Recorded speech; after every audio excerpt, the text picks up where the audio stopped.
नमस्कार, आप देख रहे हैं वी न्यूज मीडिया। मैं हूं आपके साथ ज्योति पांडे। चलिए रुक करते हैं कुछ खास खबर की तरफ, लेकिन उससे पहले आप सभी प्यारे दर्शकों से गुजारिश है, अगर आप चैनल पर नए हैं तो अभी सब्सक्राइब कर लें, खबरों को लाइक और शेयर अवश्य करें। प्रदेश के मुख्यमंत्री योगी आदित्यनाथ ने आज अपने बूथ पर जाकर सबसे पहला मतदान किया। 8 राज्यों की 57 सीटों पर आज अंतिम चरण का हो रहा मतदान। पूर्वांचल के 13 सीटों पर हुआ मतदान। उत्तर प्रदेश के मुख्यमंत्री योगी आदित्यनाथ ने झूलेलाल मंदिर के पास स्थित इंग्लिश मीडियम प्राथमिक विद्यालय कन्या में जाकर पहले मतदान किया। इस मौके पर उन्होंने विपक्ष पर बड़ा प्रहार किया। उन्होंने कहा, जो लोग अपनी हार को अभी से देख रहे हैं वो दूसरों को नसीहत दे रहे हैं। उज्जवल भविष्य, उज्जवल और आत्मनिर्भर भारत के लिए मतदान जरूर करें। अन्नदाता, किसानों का, महिलाओं का, समाज के प्रत्येक व्यक्ति का हमें भरपूर स्नेह मिल रहा है।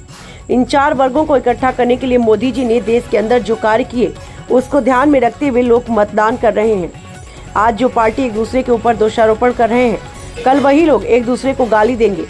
अखिलेश यादव को यूपी में के 80 सीटों पर कैंडिडेट नहीं मिल रहे थे। अब ईवीएम को लेकर दोषारोपण करते थक चुके हैं।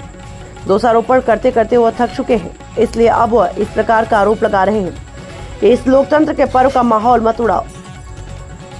माफिया, सरगनाओं, अराजक तत्वों, आतंकवादियों को गले का हार बनाने वाले यह लोग इस प्रकार की बातें करते हैं। चुनाव निष्पक्ष है। भारत निर्वाचन आयोग पे निष्पक्षता के साथ इलेक्शन करवा रहे हैं। समाजवादी पार्टी लोकतंत्र का हिस्सा नहीं है। बाबा साहब भीमराव अम्बेडकर और उनके द्वारा बनाए गए संविधान का अपमान किया। ऐसे लोग के मुंह से लोकतंत्र की बात बेईमानी लगती है। विभिन्न परिस्थितियों के बावजूद भी मतदाताओं में उत्साह है। भीषण और टेम्परेचर 49 होने के बावजूद लोगों ने बढ़ चढ़ कर मतदान किया। कई वर्षों, कई दशकों के बाद इस तरह की स्थिति हमको देखने को मिली, लेकिन इन सब के बावजूद जनता का उत्साह बढ़ता जा रहा है। मजबूती के साथ देश के अंदर नई सरकार गठन करने के लिए सरकारों के कार्यों का, सरकार के कारनामों का अमल करते हुए आज उसका मूल्यांकन जनता कर रही है और उसके अनुसार मतदान भी कर रही है। दिखाते हैं पूरी खबर विस्तार से। अनुभूति उत्तर प्रदेश वासियों के लिए, यहाँ के युवाओं के लिए, यहाँ के किसानों के लिए, यहाँ की बहनों और माताओं के लिए, बेटियों के लिए, व्यापारियों के लिए, समाज के प्रत्येक तबके के लिए सबका साथ और सबके विकास की भावना के साथ मोदी जी के नेतृत्व में जो कार्य हुआ है, मुझे लगता है कि जनता जनार्दन का वह आशीर्वाद मोदी जी को, भारतीय जनता पार्टी को पूरे देश के अंदर प्राप्त हुआ है, हो रहा है। और आज 7वें चरण में भी पूरे देश के अंदर जो उत्साह देखने को मिल रहा है। अभी प्रातः काल मौसम बहुत सुहावना है। इस सुहावने मौसम का आनंद लेकर के मैं मतदाताओं से अपील करूंगा कि हमें अब जाति, मत और मजहब से ऊपर उठ करके अपने देश के उज्जवल भविष्य के लिए एक आत्मनिर्भर और विकसित भारत की जिस संकल्पना को मोदी जी ने आजादी के अमृत महोत्सव वर्ष में देशवासियों को दिया है, उसको साकार करने का समय आ गया है, जिससे भारत आज जो देश की सबसे बड़ी, दुनिया की सबसे बड़ी उभरती हुई अर्थव्यवस्था है, यह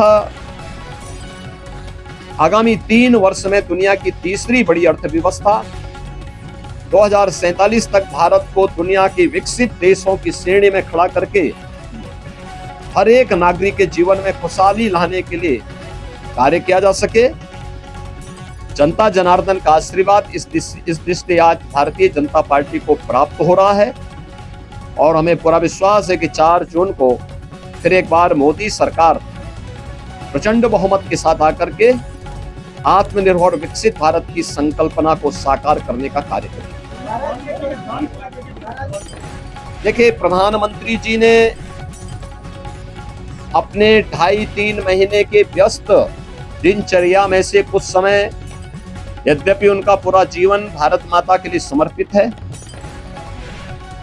बिना रुके, बिना डिगे, बिना झुके उन्होंने 10 वर्षों से भारत की सेवा की है और देश के हित को सर्वोपरि मानते हुए दुनिया के अंदर भारत का सम्मान बढ़ाया है।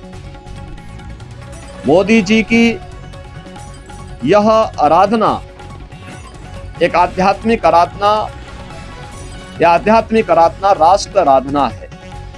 भारत माता के श्री चरणों में वह एक आराधना है जो राष्ट्र को समर्पित है। भारत की 140 करोड़ जनता की, जनार्दन की सेवा के लिए, उनके उज्जवल भविष्य के लिए समर्पित है। और ये भारत की परंपरा है। जो लोग भोग में लिप्त हैं, भ्रष्टाचार में लिप्त हैं, अनाचार दुराचार में लिप्त हैं, वे लोग आध्यात्मिक आराधना के महत्व को नहीं समझ सकते। आध्यात्मिक आराधना को समझने के लिए भारत और भारत जैसा मन चाहिए। भारत की सनातन मूल्यों और आदर्शों के प्रति निष्ठा का भाव चाहिए। जिनके मन में भारत के प्रति आस्था का भाव नहीं है, भारत के सनातन मूल्यों और आदर्शों की ध्वजियां उड़ाना जिन्होंने अपने जीवन का उद्देश्य समझ लिया था और जिनके कारनामों से जनता उनको बार बार ठुकराई है, वे लोग मोदी जी के इस ध्यान साधना और इस राष्ट्र आराधना का मखौल भले ही उड़ा सकते हैं, लेकिन जनता जनार्दन अपने नेता के समर्थन में और उनके पूरे कार्यक्रमों के साथ पूरे समर्पित भाव के साथ जुड़ी हुई है। और जनता जनार्दन का पूरा आशीर्वाद, पूरा स्नेह मोदी जी के साथ में है।